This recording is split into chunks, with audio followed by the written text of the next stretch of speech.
Hi there, I'm Annette Bridges.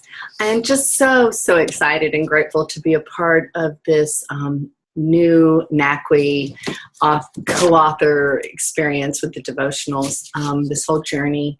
And I just was thinking about what are some of the things that I'm learning and that or that I've learned in the past with writing such things and what might be helpful to others. And I jotted things down, so I do have my notes kind of in front of me.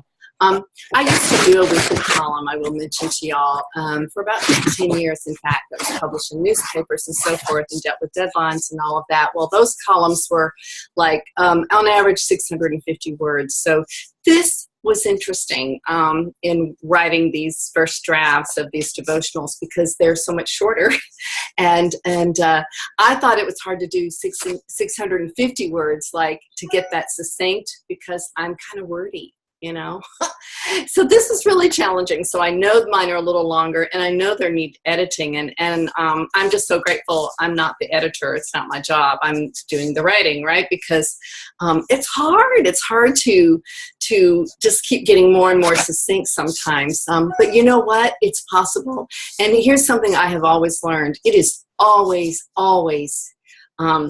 possible for ideas to be more succinct and more clear to your reader, which is what you want. And that's just something I've always remembered. That's the goal, because sometimes when editors start working on your stuff and you're like, no, I don't want to lose that phrase or whatever. Well, you just have to ask yourself, was that being the most clear message? And be cool with what your editors come up with. And sometimes there's a back and forth, to figuring it out, because the goal obviously is for it to be clear to your readers. And like I said, it's always easier to not be so wordy.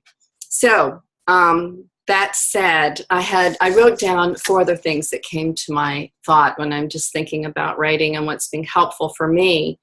And one thing is when you're just getting started, or you're thinking about starting your devotionals or any other writing thing, when the ideas come into your mind, pay attention. Pay attention in that moment and record it down, whether it's words or phrases or paragraphs, or I don't know if you're going to write a whole book. When that inspiration comes, it's so important to grab it, and not lose it, not lose sight of it. You might not remember, later, so don't put off, don't wait. Sometimes I record right into my phone in the notes, or I keep a tablet with me all the time because, you just never know when those ideas, those beautiful, wonderful angel ideas come, and, you don't want to miss them, and you want to pay attention. And the second thing I wrote down was, don't feel like you have to know every word that you're going to say at the outset. And that's so true, because sometimes you just sit there and go, well, where do I begin? How do I start? And you worry so much about it, that then you never begin. So just begin. That's always been my best advice. Just begin.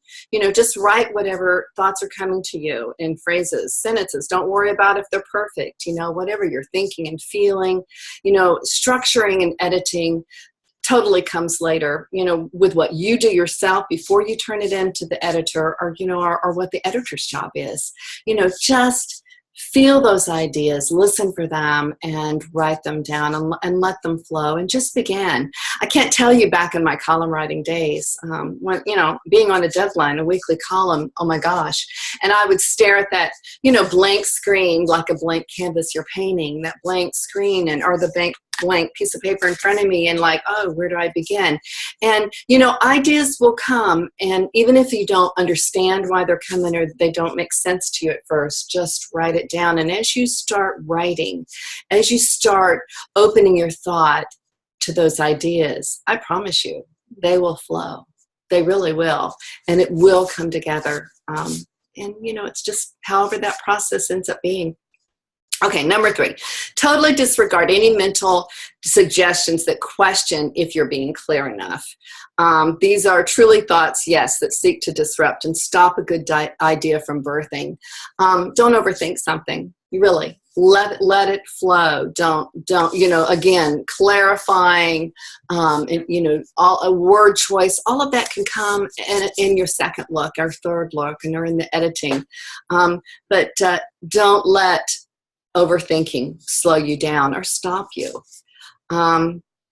And yes, the same thing I wrote down. Yeah, and I do mean let your story evolve, develop, and unfold. Get yourself, your doubts, your fears, your expectations, preconceptions out of the way. Open your heart to be inspired and awed by divine direction and inspiration. So true. God has a story and a message for you to give. You will get those words. They will be given to you. They will be written in your heart.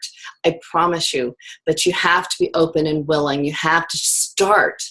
You have to not, you really do have to get your old human self out of the way. All right, I hope some of these ideas are helpful. I'm just so excited to be a part of this journey with you all, and I can't wait to read all of the devotionals. They will be inspiring to each of us and to many, many others. And there you go. Talk to y'all later. Bye.